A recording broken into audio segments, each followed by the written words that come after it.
할렐루야. 요즘 지낼만 하십니까? 어려운 일이 많습니까? 기쁘고 감사한 일이 많습니까? 우리가 생각해 보면 괴로운 힘든 일이 더 많은 것 같습니다. 왜냐하면 힘들고 어려운 일들이 우리의 기억 속에서 더 오래 남아 있기 때문입니다. 모세도 그렇게 고백했지요.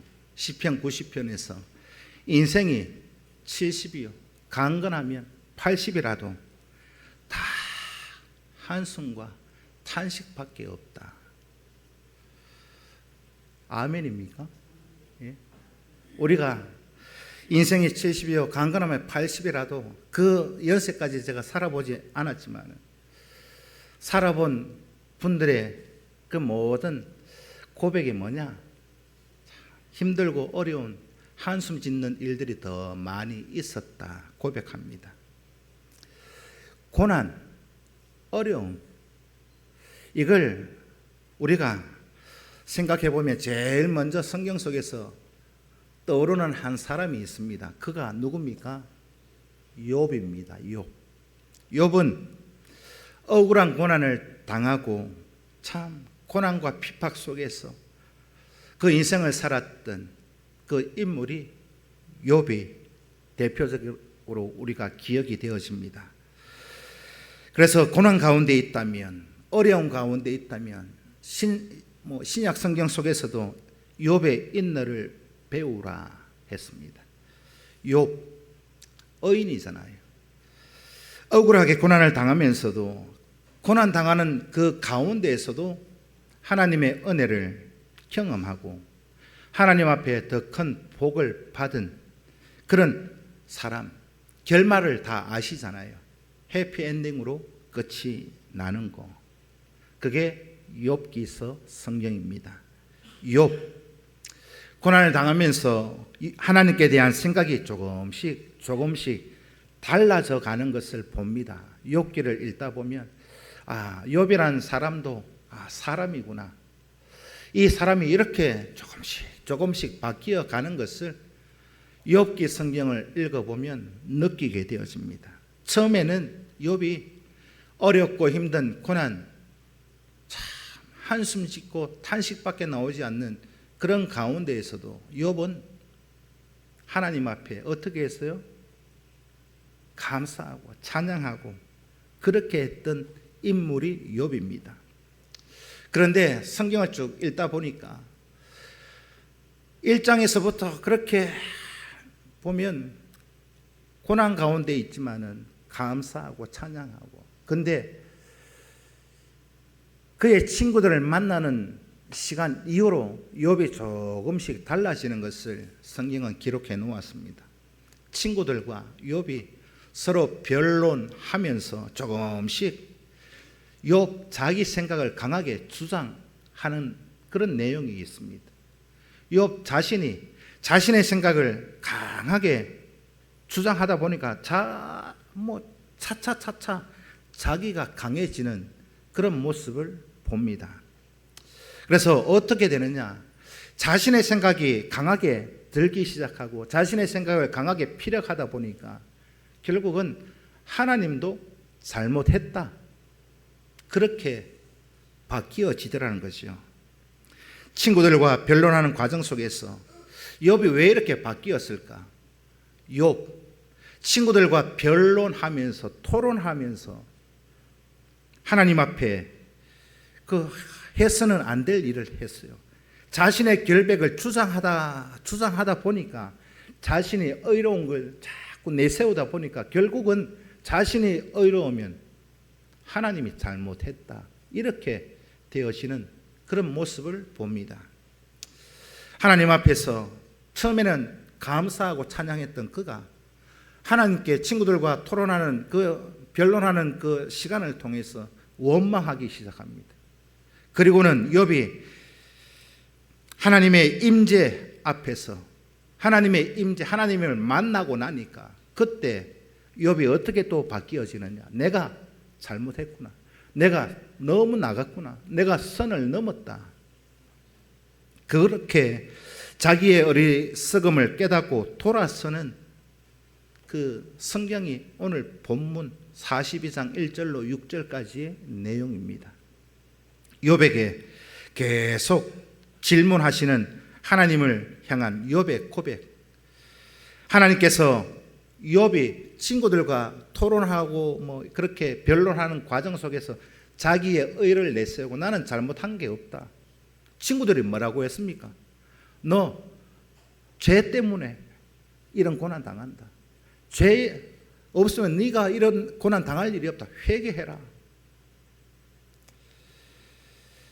자기가 계속 옳다고 욥은 변론하니까 하나님이 욥 앞에 나타나서 뭐라고 하시느냐? 너가 그렇게 의롭고 너가 그렇게 옳으면 하나님이 묻는 질문에 욥 너가 대답 한번 해봐라. 질문을 하십니다. 한 번 질문으로 끝나는 것이 아니라 계속 질문이 이어지고 있습니다. 내가 묻는 말에 대답해 봐라 하면서 질문을 던졌는데 욥은 하나님의 질문에 아무 답을 하지 못합니다.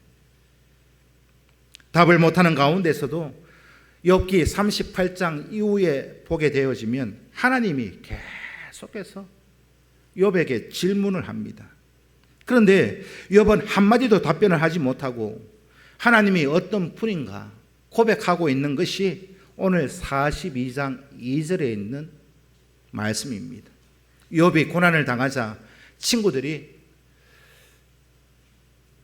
욥을 위로하러 왔어요.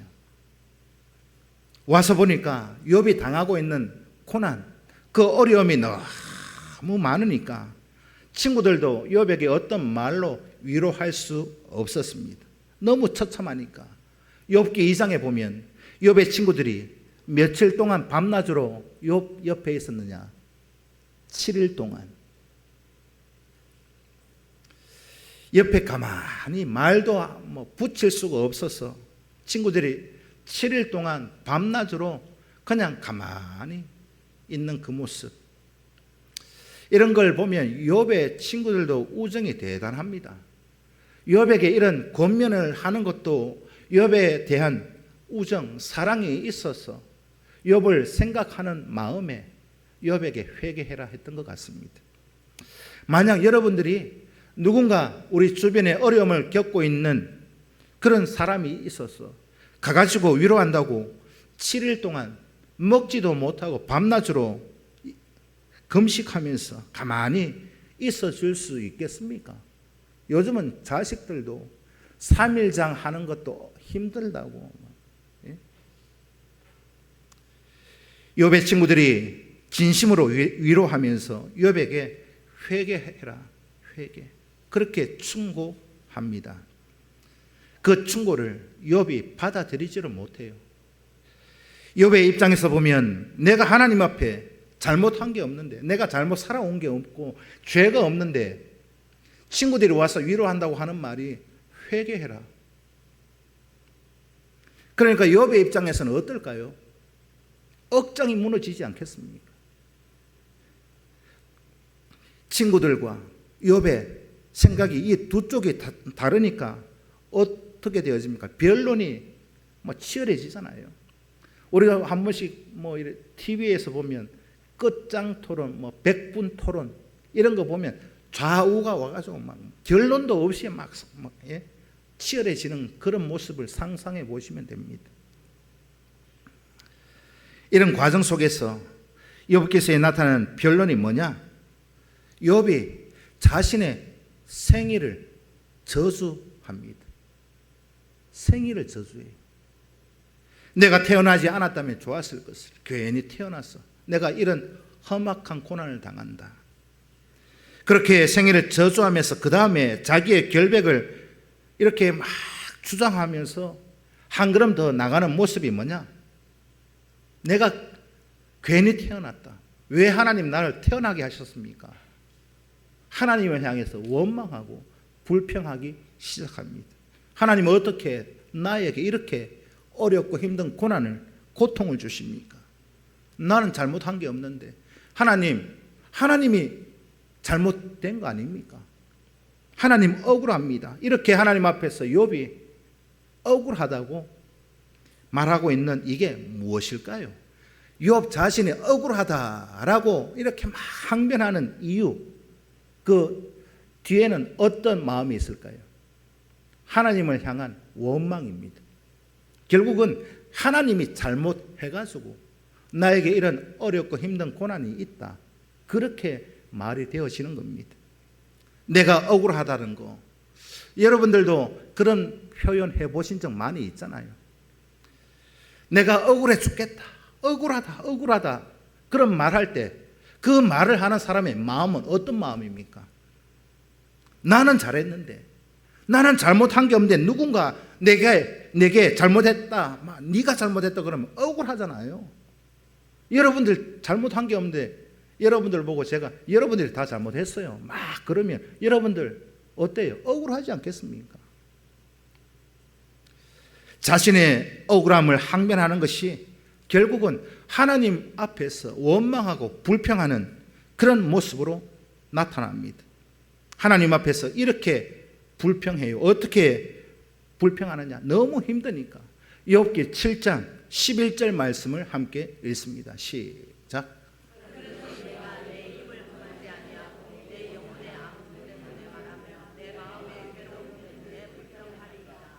그런즉 내가 내 입을 금하지 아니하고 내 영혼의 아픔 때문에 말하며 내 마음의 괴로움 때문에 불평하리이다.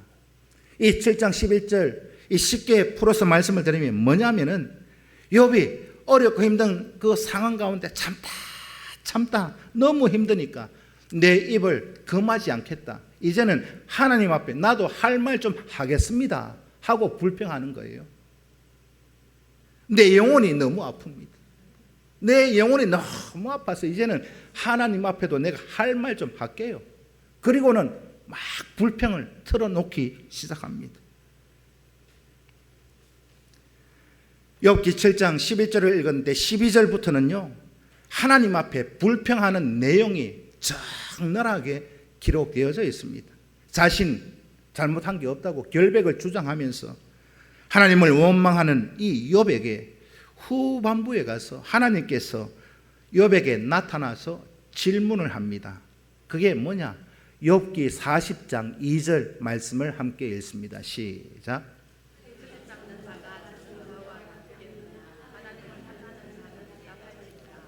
이게 하나님이 욥에게 질문하시는 겁니다. 하나님을 탓하는 자여.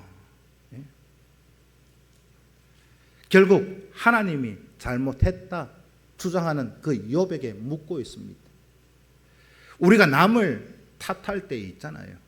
여러분들도 남을 탓할 때가 많습니다. 나는 잘했는데 네가 잘못해가지고 일이 이렇게 됐다. 이게 남 탓하는 거잖아요. 여러분들 남 탓해 보신 적 없습니까? 하나님께서 이렇게 질문하셔요. 왜? 욥이 하나님 탓을 하고 있으니까. 하나님이 이런 하나님 탓을 하고 있는 욥에게 나타나서 등장해서 뭐라고 하시느냐? 전능자를 탓하는 자요, 대답해라. 대답 한번 해봐라. 내가 질문할 테니까. 하나님께서 이 욥에게 질문을 한두 개로 끝나지 않습니다. 계속 답도 못하고 유구무원인 이 욥에게 계속 폭풍 질문을 합니다. 그 앞에서 욥 한마디도 대꾸하지 못해요. 그 모든 질문을 욥이 들어보니까 이게 하나님이 나에게 질문을 하시는 그 질문의 내용을 들어보니까 욥의 입장에서는요, 그 전에 자신이 알고 있던 하나님이 아닌 거예요.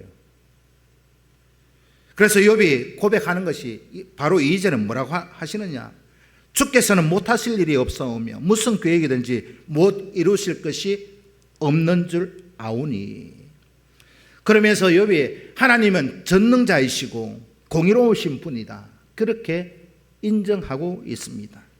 지금까지는 친구들과 변론하면서 내가 잘했다, 내가 잘못한 거 없다, 나는 의롭다, 난 죄가 없다, 하나님이 잘못해서 나에게 이런 어려움과 고난이 있다. 그런데 이제 와서 40장에서 뭐라고 하시느냐? 하나님이 공의로운 분이다. 전지전능하신 분이다. 여기에서 이 욥기 후반부에 가서 욥이 하나님을 발견했습니다. 그것을 임재라고 합니다. 하나님을 알고 그 다음 단계가 뭐냐? 나를 아는 거예요. 하나님을 먼저 알고 난 후에, 만나고 난 후에 나라는 존재가 어떤 존재인가를 그때서야 깨달아야 된다. 오늘 본문 2절에서 욥이 하나님 앞에 하나님이 어떤 분인가를 고백하고 있습니다. 오늘 본문 42장 2절 말씀을 읽습니다. 시작.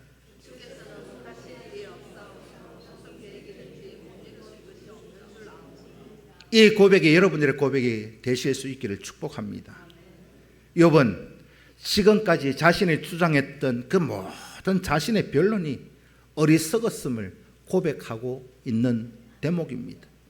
우리는 오늘 본문에 나타난 욥기서에 기록되어져 있는 욥의 생각의 변화, 이걸 보셔야 합니다. 고난에 대한 욥의 첫 번째 반응이 무엇이었습니까? 설교 서두에 말씀드린 것처럼 첫 번째 고난 앞에서 욥이 했던 반응은요, 하나님 앞에 찬양하고 감사했습니다. 원망하지 않았습니다. 욥기 1장 20절부터 22절까지 말씀을 읽습니다. 시작.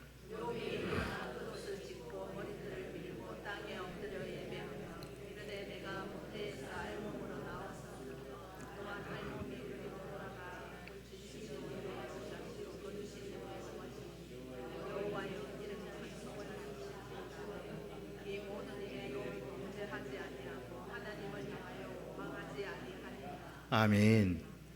이 1장 20절부터 22절을 읽으시면서 욥의 이 고백이 가능한 고백이라고 여겨지십니까?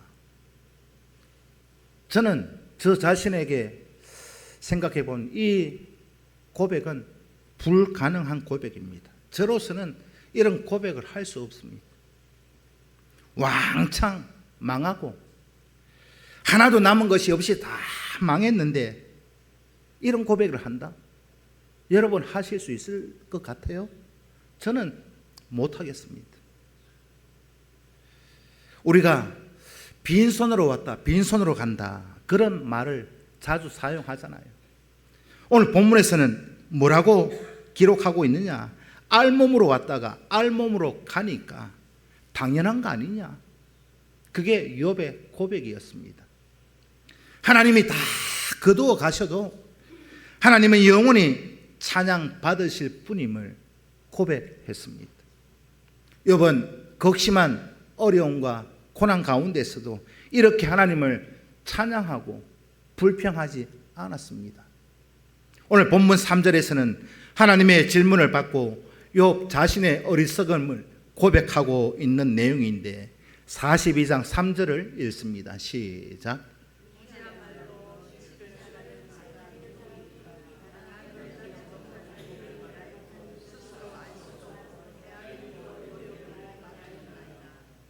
42장 3절에 와서 욥이 이렇게 고백했어요. 무지한 말로 이치를 가리는 자가 누구이냐? 그전에는 친구였는데, 그전에는 하나님이었는데, 이제는 나 자신이 어리석다. 나 자신이 무식해서, 예? 나는 하나님을 알지도, 하나님을 깨닫지도 못하면서 지금까지 막 떠들어댔다. 그 표현입니다. 하나님에 대한 우리의 판단, 하나님 향한 우리의 평가는 어떠합니까? 하나님에 대한 우리의 판단, 우리의 평가, 그냥 표현상 그래요. 우리가 하나님을 평가할 수도 판단할 수도 없는 피조물이지만 여러분들 이해를 돕기 위해서 이렇게 표현하는 겁니다. 오늘 저와 여러분들은 여전히 3절과 같은 모습으로 살아가고 있습니다. 우리는 알지도 못하면서 하나님이 이렇다, 하나님이 저렇다, 그런 표현을 할 때가 있잖아요. 하나님, 왜 나한테 이런 어려움을 줍니까? 하나님께 원망하고 책임을 하나님께 돌리는 경우가 많습니다. 없으셨어요? 우리는 내 생각에서 좀 틀리면 그걸 우리가 수 틀린다 그러죠. 수 틀리면 어때요? 하나님 이럴 수 있습니까? 하나님 왜 나한테 이런 고난을 주십니까? 수가 틀릴 때는 그런 말 하잖아요. 저도 해봤습니다. 내가 좀 기분 나쁘고 좀 힘들면 하나님 이럴 수 있습니까? 근데 내가 기분 좀 좋고 형편이 좀 나아지면 그때 뭐라 해요? 하나님 감사합니다. 하나님 은혜입니다. 은혜 속에 살고 있습니다. 그러잖아요. 그러다가 또 수틀리면 하나님을 향해서 원망하고. 우리의 이런 모습이 오늘 이 3절에서 기록하고 있는 욥의 모습입니다. 4절부터 6절까지 이 말씀을 보면 욥이 회개하는 장면이 기록되어져 있습니다. 하나님께 대한 욥의 자세가 달라졌습니다. 우리 욥이 달라졌어요. 욥이 자신의 어리석음과 무지함을 깨닫고 다음에 할 일이 무엇이 있을까요? 내가 어리석었다. 내가 무시했구나. 이걸 깨달은 다음에 할 일이 뭐냐? 잘못한 걸 시인해야 합니다. 이제는 하나님 앞에서 내가 잘못 살았습니다. 이 말을 하셔야 합니다. 이것이 오늘 본문 4절부터 6절까지의 욥이 하나님 앞에서 회개하는 장면이 기록되어져 있습니다. 욥기 42장 4절 말씀을 읽습니다. 시작.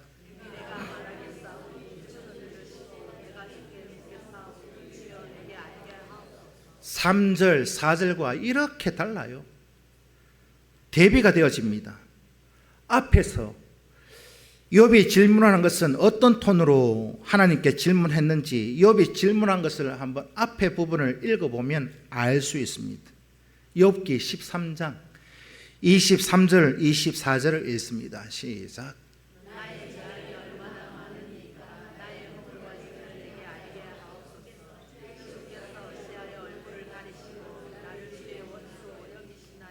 오늘 본문 4절과요 욥기 13장 23절 24절과 다른 점을 발견하셨습니까? 23절 24절에서는 이 고백이 뭐냐?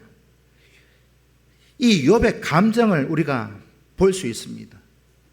자신의 결백, 자신이 잘못이 없다는 것을 주장하고 있는 내용입니다. 다르게 표현하면 하나님 내가 잘못한 게 있고 죄 지은 게 있으면 한번 내놓아 보십시오. 그 표현이 23절 24절입니다. 하나님께서는 얼굴도 가리고 나타나지도 않고 내게 고난만 주고 있고 내가 잘못했다고 친구들은 와서 날 막 회개하라고 그러고 내가 잘못했으면 내 허물, 내 죄를 한번 하나님이 보여주십시오. 내놓아 봐라 이 말입니다.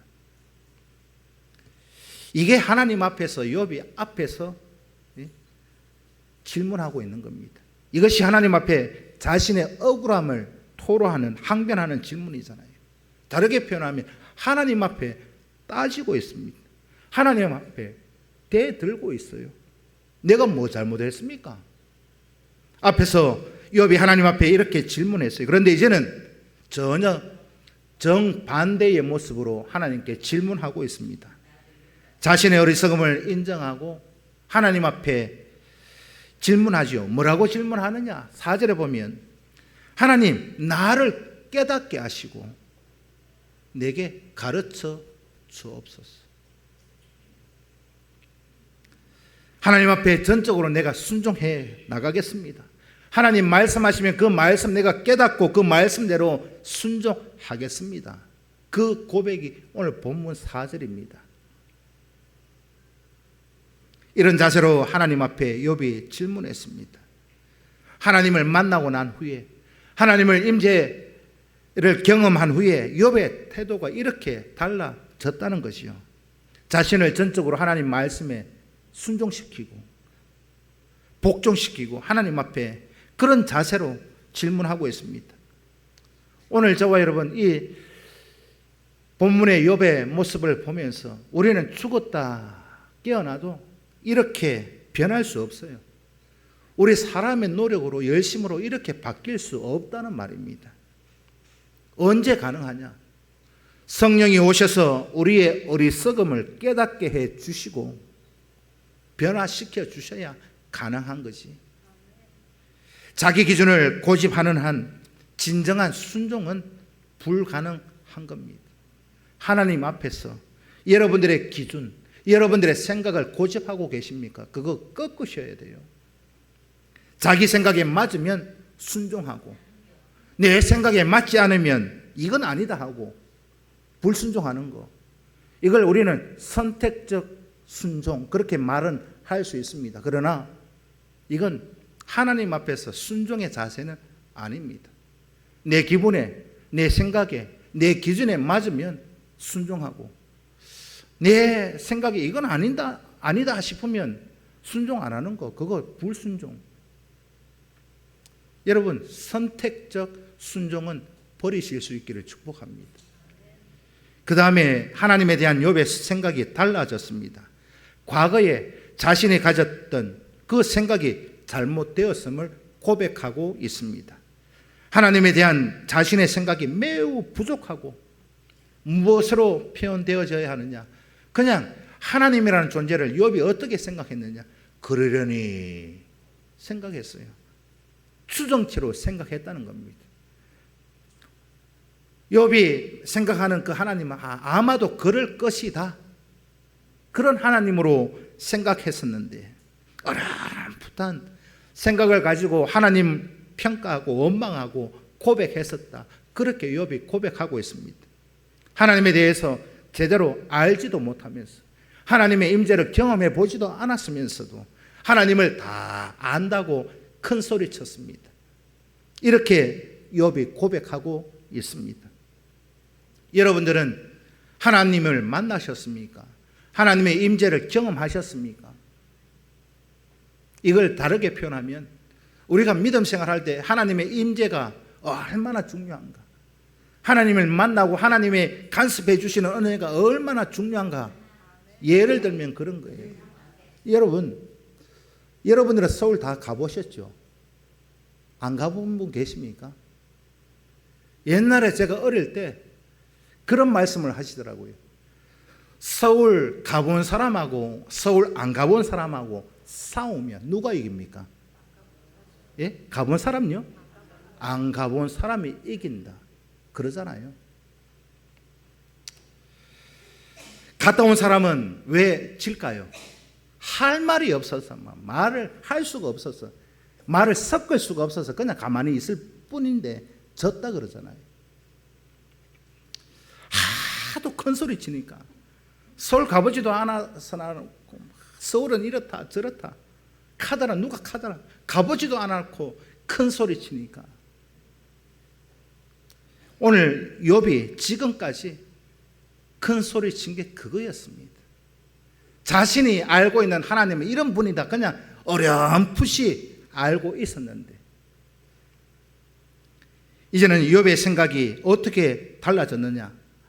하나님의 임재를 경험한 후에, 그것이 오늘 본문 5절에 있습니다.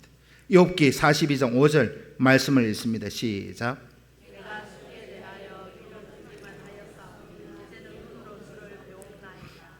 내가 주께 대하여 귀로 듣기만 하였사오나 이제는 뭘 봐요? 눈으로 배웁는다. 100번 듣는 것보다 한 번 보는 게 낫다, 이 말입니다. 백문이 불여일견이라 그러죠. 100번 아무리 사람들 얘기하는 거 들어봐도 누가 카드락 하는 거 제가 안 믿는 게 그겁니다. 제가 보지 않는 한 누가 카드락 하다는 거 저는 그런가 보다 여기지도 않습니다. 제가 직접 보지 않는 한. 욥이 그랬다, 이 말입니다. 욥이 전에는 서울을 가보지도 않고 하나님에 대해서 다 알고 있다고 큰 소리 짱짱 그렇게 쳤습니다. 서울 안다고 큰 소리 쳤는데, 이제는 하나님께서 어떻게 하시느냐? 서울에 가보지 않은 욥을 데려다가 서울에 딱 데려다 놨어요. 한번 봐라, 서울이 어떤가.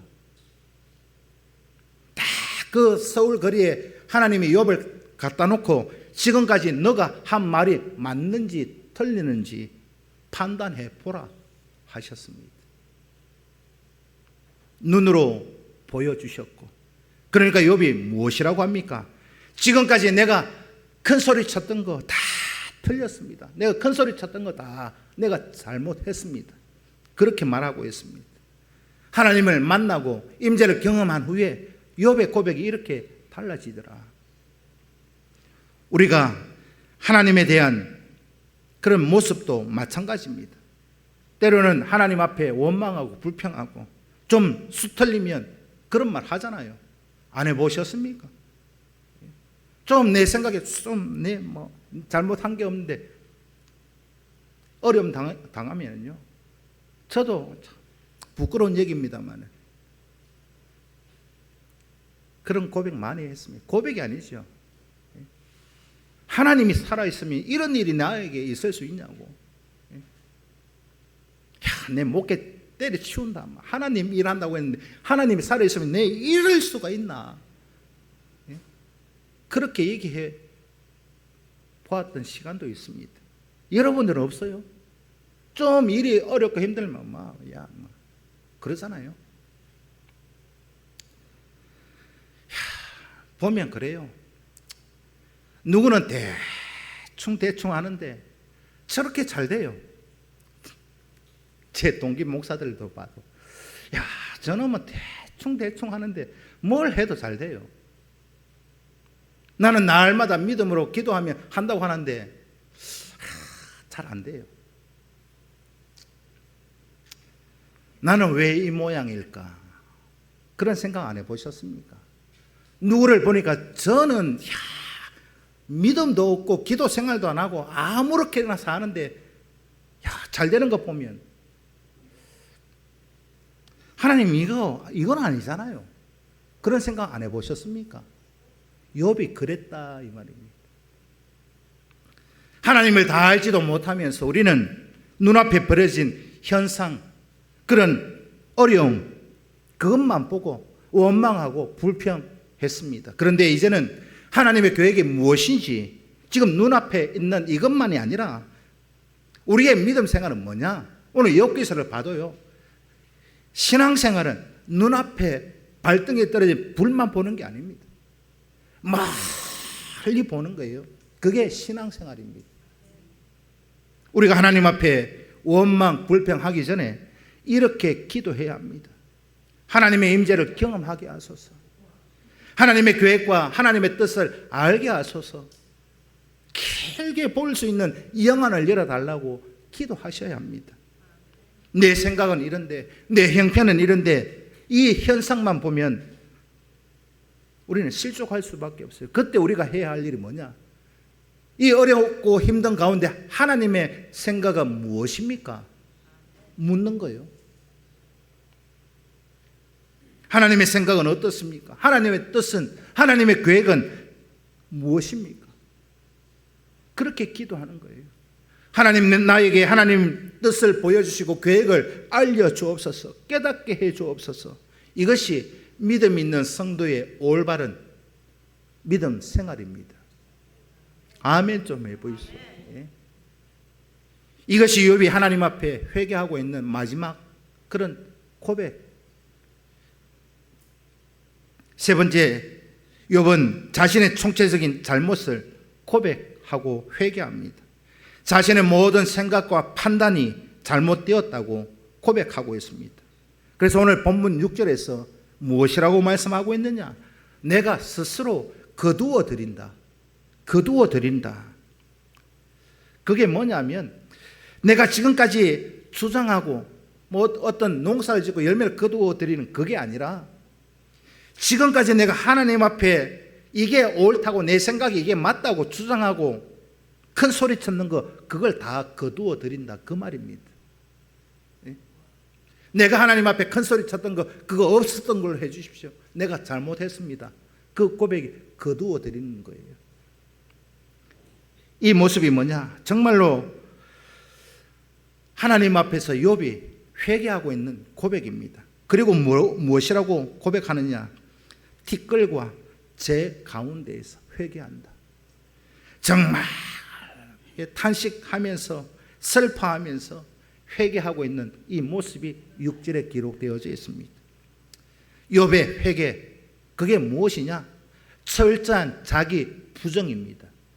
자신을 부정하는 것. 지금까지 1장 1절에서 보면 욥은 의롭고 경건하고 완전한 자라 그렇게 기록해 놓았습니다.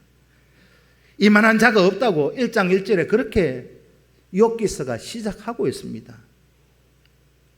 그러니 욥 입장에서는 정말 잘했잖아요. 정말 억울할 수도 있습니다. 이렇게 잘했는데, 그런데 하나님의 임재를 경험하고 나니까 그것조차도 잘못했습니다. 그것조차도 나의 의였습니다. 그것조차도 모든 것 내가 다 하나님께 잘못했습니다. 그런 고백을 하고 있습니다. 자기 스스로가 살아왔던 인생, 그 살아온 모든 것을 부정하고 잘못했다고 고백하는 거 쉽지 않은 일입니다. 그렇지 않습니까? 여러분들 정말 내가 깨닫고 나서 내가 잘못했구나. 야, 저 같은 경우는 그래요. 여러분들 어때요? 누구하고 다툼이 일어나든지 잘못했는 사람은 알아요. 내가 먼저 잘못했는가 알고 있는데 자꾸 옆에 사니까 잘못했는가 알면서도 혈기가 올라오니까 막 싸우잖아요.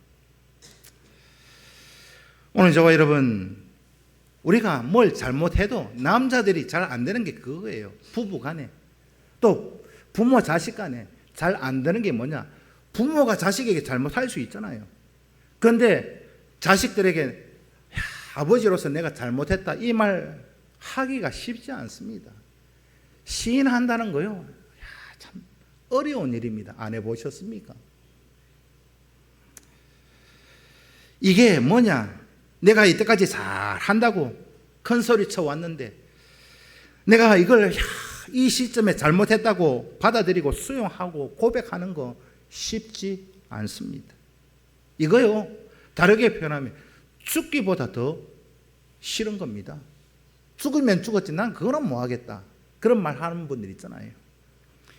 1장에 보면 욥이 내가 어떤데, 내가 어떤 사람인데, 내가 어떻게 살아왔는데, 그랬던 정직한 자라고 인정받았던 그가 이제 그것을 완전히 뒤집어서 자기를 부정하는 거 가능한 일이겠습니까?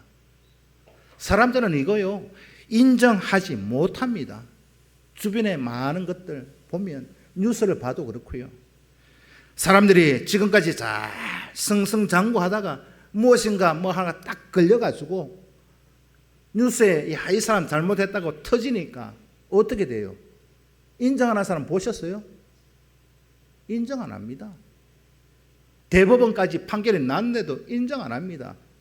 역사의 심판대가 있다 그러고, 그런 한 부류가 있고, 또 어떤 사람은 자신이 잘못했는 거 사람들 앞에 시인하기가 싫어서 자살합니다. 세상적으로 다 까발려지니까 부끄러워서 고백하는 게 싫어서 자살로 마감하는 사람들도 있습니다. 성경에서 가룟 유다가 그랬습니다. 내가 예수를 판 거 시인하지 못한 이유가 뭐냐? 사람들 앞에 정직하게 회개하지도 못하겠고 고백하지도 못하겠고 그거 하는 것보다는 내가 죽고 말지, 그래서 자살하는 겁니다. 여러분들이 지금까지 잘 살아오셨는데 뭔 어떤 잘못이 있어서 그 잘못된 것이 드러날 때 그거요, 사람들 참아낼 수가 없더라고요. 자신의 모든 것을 잘못했다 고백하는 거 죽기보다 더 힘든 일 맞는 것 같습니다. 죽기보다 더 힘든 일을 여러분들은 하셔야 한다는 말입니다. 우리가 자신을 점검하고 하나님 앞에 나 자신을 고백하고 회개해야 되는 이유가 바로 여기에 있습니다. 우리가 지금까지 믿음 있다 하면서 하나님 앞에 순종하는 삶이 하나님 앞에서 하나님의 관점에서 하나님의 입장에서 순종했느냐? 아니면 내 주관대로, 내 고집대로, 내 생각대로 순종했느냐?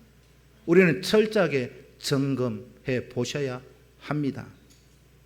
우리는 내 의로, 내 자존심으로 순종하면서도 나는 순종했다 착각하는 경우가 참 많이 있습니다. 우리의 예배하는 삶도 마찬가지입니다. 예배뿐만이 아니라 하나님 앞에 무엇을 헌신하는 것도, 무엇을 하는 것도 마찬가지입니다. 정말로 하나님 입장에서, 하나님 관점에서 순종해 오셨습니까? 아니면 선택적 순종을 해 오셨습니까? 내가 정말 하나님이 기뻐하시는 예배하는 삶을 살았는가? 아니면 내 편안함을 위해서, 나 스스로의 어떤 위로를 얻기 위해서 적당하게 예배하는 삶을 살아오지는 않았는가? 이것도 우리는 철저하게 나 자신을 점검해 보셔야 합니다. 그리고 우리가 하나님 앞에서 받은 생명, 받은 시간, 건강, 재물, 거기에 대해서 우리가 하나님 앞에 바로 관리하고 정직이적 삶, 다르게 표현하면 심부름꾼으로 우리가 살아가고 있느냐? 내 것이 아닌데 하나님께 받아서 우리가 살아가고 있는데 시간이나 세상의 재물, 모든 거 그 관리하는 원칙은 하나님이 보시기에는 딱 두 가지밖에 없습니다. 우리의 생명, 우리가 누리고 있는 모든 천지 만물이요, 하나님이 판단하시는 조건에 딱 두 가지가 있습니다. 첫째, 하나님 앞에 제대로 드리는 삶을 살았는가? 온전히 드리는 삶을 살았는가? 건강을 통해서, 시간을 통해서, 때로는 주신 재물을 통해서 내가 하나님 앞에 제대로 드리는 삶을 살았는가? 건강, 시간, 물질 통해서 이웃에게 제대로 나누는 삶을 살았는가? 딱 이 두 가지만 보십니다. 하나님 앞에 드리는 삶이 하나님을 사랑하는 것이고, 이웃에게 나누는 삶이 이웃을 사랑하는 삶입니다. 드리지 않는 삶, 그거요, 하나님을 사랑하지 않는 겁니다. 나누지 않는 삶, 이웃을 사랑하지 않는 겁니다. 우리는 드리지도 않으면서, 나누지도 않으면서 하나님을 사랑한다고, 이웃을 사랑한다고 고백하는 거, 말로만, 그거 잘못된 겁니다. 우리가 하나님 앞에서 지금까지 살아온 거 철저하게 회개하셔야.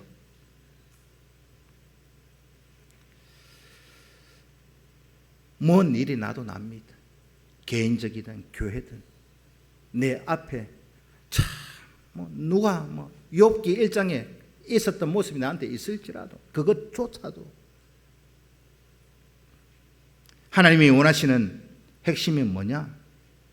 욥기를 통해서 보는 저의 개인적인 설교를 준비하면서 하나님 뭘 원하시는가 깨닫는 바가 뭐냐?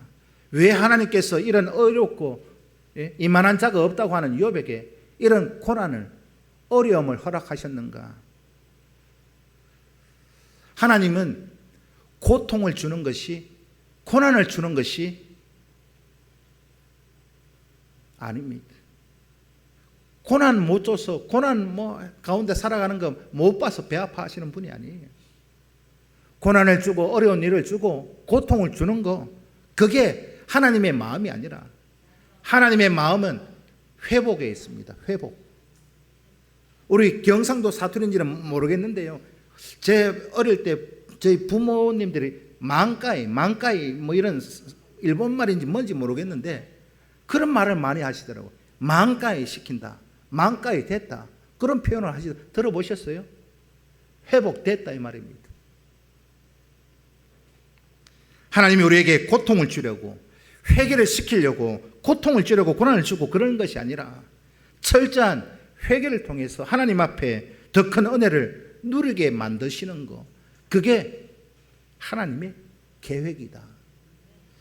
하나님 앞에서 자신의 잘못을 인정하고 철저히 회개하면 하나님은 우리를 구원하시고 200% 더 채워주실 줄로 믿습니다. 이게 욥기 42장의 마지막 결론입니다. 우리는 인생을 살아가면서 크고 작은 어려움, 고난을 마주합니다.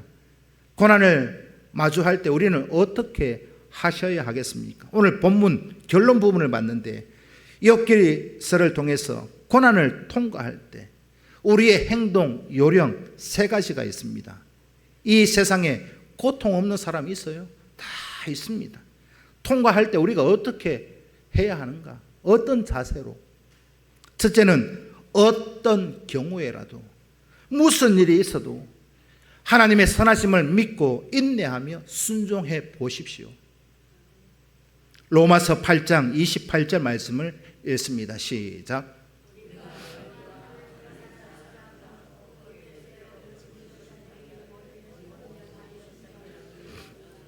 로마서 8장 28절 이 말씀이 오늘 본문의 2절 내용입니다. 합력하여 선을 이루어 가시는 그 하나님 온전히 믿으실 수 있기를 축복합니다. 두 번째는 나 자신의 잘못이 생각나거든 깨닫거든 철저하게 회개하십시오. 그것이 무엇이든지 간에 욥기서 결론이 바로 그것입니다. 힘들어도 고통스러워도 때로는 자존심이 상해도 잘못이 드러나거든 회개하면 됩니다. 세 번째, 힘들면 어려우면 고난 고통 중에 있다면 마지막 세 번째 뭘까요? 이게 중요해요. 첫 번째, 두 번째도 중요하지만 제 개인적으로는 이 세 번째가 가장 중요합니다. 그게 뭐냐? 힘들고 고통스러우면 하나님께 부르짖으십시오. 그러면 하나님께서 들으시고 구원해 주실 줄로 믿습니다. 욥기 2장 23절에서 25절 말씀을 읽습니다. 시작.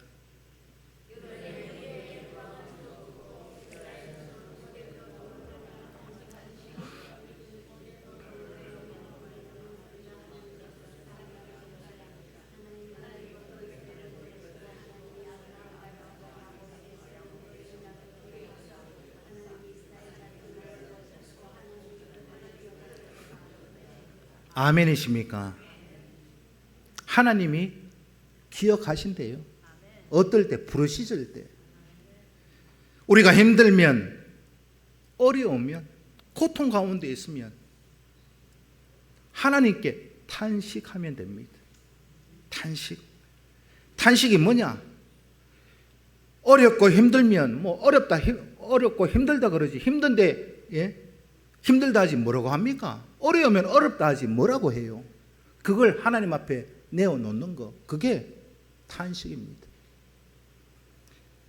힘들면 힘들다고 고백하는 거, 그게 탄식이에요. 시편 150편까지 있는데 이 시편을 보면 대다수의 시편이 뭐냐? 탄식의 시입니다. 탄식. 하나님, 내가 어렵습니다. 하나님, 나를 기억하소서. 그게 시편의 대다수예요. 너무 힘들고 너무 어렵습니다. 지칩니다. 이게 탄식이에요. 그래서 고난은 회개하고 부르짖으라는 하나님의 비상 사이렌입니다. 고난에 대해서 철저하게 회개하고 부르짖어서 더 큰 은혜를 누릴 수 있는 우리 모든 성도들 되시기를 축복합니다. 기도드리겠습니다. 살아계신 아버지 하나님, 우리의 탄식을 외면하지 않으시는 하나님, 우리의 탄식을 들으시고 기억하시는 하나님, 우리 모든 성도들 삶의 모습 속에 욥이 보여주고 있는 그 삶의 마지막 고백이 우리의 고백이 되게 하여 주옵소서. 예수 그리스도의 이름으로 기도하옵나이다. 아멘. 다 기리